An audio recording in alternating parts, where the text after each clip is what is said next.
hindi pa rin magkasundo. Casey Concepcion ayaw makasama si Sharon Cuneta sa darating na Pasko. Christmas is coming, ilang araw na lang at nalalapit na ang season na pinakaabangan ng lahat kung saan madalas ngang nagkakasama-samang muli ang ilang mga pamilyang Pilipino na matagal ding hindi nagkikita. Sabi nga, Christmas is about family and love. Kaya naman ito din ang araw na inaasahan ng lahat na makukumpleto ang kani-kanilang pamilya sa darating na Pasko. Pero tila hindi naman ito mangyayari sa pamilya ng aktres sa si Casey Concepcion, Sharon Cuneta at Gabby Concepcion.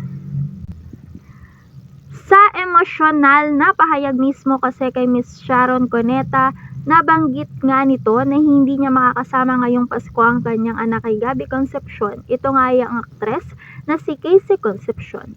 Pinili nga daw kasi ni Casey na magpasko ngayong taon kasama ang kanyang ama. Makikita ang pagiging emosyonal ni Sharon habang sinasabi ito. Kaya naman dahil dito, naglabasan muli ang mga rumors tungkol sa pagkasama ng mag-ina. At ayon sa ilan, tila nga magpasa hanggang ngayon ay hindi pa rin daw magkasundo itong si Casey at Sharon. Tila nga may konting samaan pa rin daw ng loob sa pagitan ng mag-ina. Kaya naman mukhang ayaw daw muna makasama ni Casey ngayong paparating na Pasko ang kanyang ina. Masakit bilang isang ina para kay Sharon kung ayaw nga siyang makasama ng kanyang anak kay Gabby. Lalo na't kitang-kitang miss na miss niya na rin ito dahil sa dalang na nga nilang magsama at magkita. Ang buong akala marahil ni Miss Sharon Cuneta ay mabubuo sila ngayong Pasko bilang isang pamilya, pero tila hindi nga ito mangyayari.